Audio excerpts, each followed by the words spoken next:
अस्सलाम वालेकुम, क्या हाल है सभी बच्चों का। So I welcome you all on your beautiful channel. तो बच्चों, मेरा नाम है नुमान अकरम, जिस तरह से आप जानते हैं। और बच्चों, आज का गोल है कि हम समरी ऑफ प्रीवियस लेक्चर देखेंगे। मतलब ये कि पिछले लेक्चर में हमने 11 मिनट में जो कुछ बोला, आज उसी सारी की सारी बात को सिर्फ 2 मिनट के अंदर बताया जाएगा। और साथ में क्या है बच्चों, एक्सरसाइज नंबर 1.1 का क्वेश्चन नंबर 1 9th क्लास की मैथमेटिक्स का।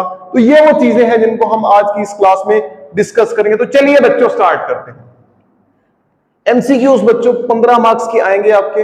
इन 15 मार्क्स के एमसीक्यूज में फुल मार्क्स हासिल करने के लिए आपको करना क्या पड़ेगा, फुल बुक की रिव्यू कि जितने भी एमसीक्यूज हैं उन सभी एमसीक्यूज को करना पड़ेगा। इसमें आपके पास किसी किस्म की कोई चॉइस नहीं है। ठीक है बच्चों, तो पहली बात क्लियर है। दूसरी बात, शॉर्ट क्वेश्चंस बच्चों आप लोगों के पास 36 मार्क्स के आएंगे। ये बात आप लोगों को बता चुके हैं। इसमें आपके पास काफी चॉइस है। 36 में से 36 मार्क्स लेने के लिए आपको फुल बुक के शॉर्ट करने पड़ेंगे। इसमें आपके पास क्वेश्चंस के अंदर चॉइस है, लेकिन 36 में से 30 लेने के लिए आप लोगों को पूरी की पूरी बुक के शॉर्ट क्वेश्चंस करने ही पड़ेंगे। बच्चों, ये वो वाला पोर्शन है जिसमें हम लोगों के पास काफी चॉइस है। अगर आप लोगों को लॉन्ग में 24 में से 24 लेने हैं तो करना क्या है, बहुत सिंपल काम है, बहुत आसान काम है बच्चों। चैप्टर नंबर 1 से लेकर चैप्टर नंबर 4 तक के सारे लॉन्ग करने से बच्चों आप लोगों के लॉन्ग में 16 मार्क्स पूरे हो जाएंगे। प्लस क्या करना है बच्चों, आपको चैप्टर नंबर 12 के सारे थ्योरम्स करने से दोबारा से आपके 8 मार्क्स कंप्लीट हो जाएंगे। तो यूं बच्चों आप आसानी से, इंतहाई आसानी के साथ 24 में से 24 लॉन्ग में से ले सकते हो। तो उम्मीद करता हूं कि बात सभी बच्चों को समझ आ गई होगी। अगर कोई बच्चा नोट करना चाहे तो नोट कर ले। एक बात याद रखिएगा बच्चों, आपसे कह रहा हूं, हाँ आपसे जो स्क्रीन के पीछे बैठे उसी से कह रहा हूं, कॉपी पेन लेकर बैठे। अगर कॉपी पेन लेकर नहीं बैठेगा, मूवी की तरह इसको देखेगा तो कोई फायदा नहीं होने वाला है। ठीक है, निकाल ली कॉपी, निकाल ली, और सुस्त आदमी निकाल ले कॉपी भाई, निकाल ले। रेस कर दूं रेस। ओके, चलो बच्चों, मैं रेस कर रहा हूं। कर दिया, बस कर दिया रेस बच्चों, कर दिया। तो बच्चों, हम लोगों के चैप्टर नंबर 1 का जो नाम है वो है मैट्रिसेस एंड डिटर्मिनेंट्स। तो बच्चों, आज की इस क्लास में हम लोग ये अच्छे से समझेंगे कि मैट्रिक्स होता कैसा है, मैट्रिक्स नजर कैसे आता है, मैट्रिक्स की डेफिनेशन कहां से कहां तक लिखेंगे तो हमें क्वेश्चन में पूरे मार्क्स मिल जाएंगे। ये सारी की सारी बातें करने के बाद हम उसके बाद ऑर्डर ऑफ मैट्रिक्स देखेंगे और फिर एक्सरसाइज नंबर 1.1 के क्वेश्चंस के ऊपर आ जाएंगे। तो बच्चों, डेफिनेशन आप लोगों के सामने लिखी है। अ फॉर्मेशन एक तरीका है। फॉर्मेशन का मतलब तरीका है। A formation of collection of real numbers एक तरीका है। इसमें हम करते क्या है, कलेक्शन ऑफ रियल नंबर्स को कलेक्ट करते हैं। कैसे कलेक्ट करते हैं, yes, into rose and columns. Real numbers को हम रोज एंड कॉलम्स के अंदर कलेक्ट करेंगे। बात समझ आ गई? दोबारा से रिपीट कर रहा हूं, रियल नंबर्स को कलेक्ट करना है। जस्ट कैसे, इनटू रोज एंड कॉलम्स। तो मैं यहां पर कुछ रियल नंबर कलेक्ट करने लगा हूं रोज एंड कॉलम्स में। जरा गौर से देखिएगा, 2 4 6 8 9 और 0। तो मैंने क्या किया है यहां पर बच्चों, मैंने ये मेरे पास में सारे के सारे नंबर्स थे, रियल नंबर्स, इनको मैंने कलेक्ट किया 2 रोज में और 3 कॉलम्स में। And then enclosed by brackets, और फिर उसके बाद इनको ब्रैकेट्स में बंद कर देना है, ऐसे। एक बात याद रखिएगा, यहां पर आपने जो ब्रैकेट यूज करनी है वो यही वाली होनी चाहिए, उसके अलावा आप किसी और ब्रैकेट का यूज नहीं कर सकते। बात याद रहेगी आपको? ओके। तो ये जो पूरी की पूरी चीज अब आप लोगों के पास बन रही है बच्चों, ये एक मैट्रिक्स है। तो आपको समझ आ गई है मैट्रिक्स नजर कैसे आता है। इसमें हम करते क्या है बच्चों, हम एक रियल नंबर्स को कलेक्ट करते हैं रोज में और कॉलम्स में, और फिर क्या करते हैं बच्चों, इसको ब्रैकेट्स के अंदर बंद कर देते हैं। तो ये जो पूरा का पूरा स्ट्रक्चर हम लोगों के सामने बन रहा है, इसी को हम बोलते हैं कि ये मैट्रिक्स है। किसी भी जगह पर मैथ्स के अंदर अगर आप लोगों को मैट्रिक्स नजर आएगा तो पहचान लोगे कि यही मैट्रिक्स है। ओके, तो उसके बाद क्या लिखा है बच्चों हम लोगों के पास, इट इज डिनोटेड बाय, इसको डिनोट किया जाता है बच्चों किससे, कैपिटल इंग्लिश अल्फाबेट से। क्या किसी भी कैपिटल इंग्लिश अल्फाबेट से डिनोट कर सकते हैं? यस बच्चों, बिल्कुल कर सकते हैं। चाहो तो ए से करो, बी से, सी से, ए से भी कर सकते हैं, यस, बी से कर सकते हैं, यस, सी से, यस, डी से, यस, किसी भी इंग्लिश अल्फाबेट से डिनोट किया जा सकता है बच्चों। बस एक बात जो याद रखने वाली है वो ये है कि वो कैपिटल होना चाहिए। और एग्जांपल मैं इसको ए से करता हूं, क्या सिर्फ ए से करूंगा?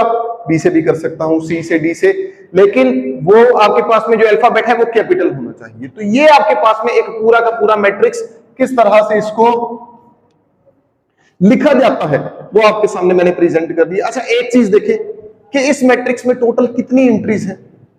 1 2 3 4 5 और 6। तो मैं यहां पर लिखूंगा बच्चों number of entries, number of, इसी को एंट्रीज भी हम कह सकते हैं या इसी का दूसरा नाम है मेंबर्स। नंबर ऑफ एंट्रीज हो या नंबर ऑफ मेंबर्स हो, बात एक ही, या इसी चीज का बच्चों तीसरा नाम है हम लोगों के पास एलिमेंट्स। तो बच्चों ये आपके पास एक मैट्रिक्स नजर आ रहा है आपको, इसमें टोटल एलिमेंट्स कितने हैं? 1 2 3 4 5 6। तो आप लिख देंगे यहां पर कि ये 6 है।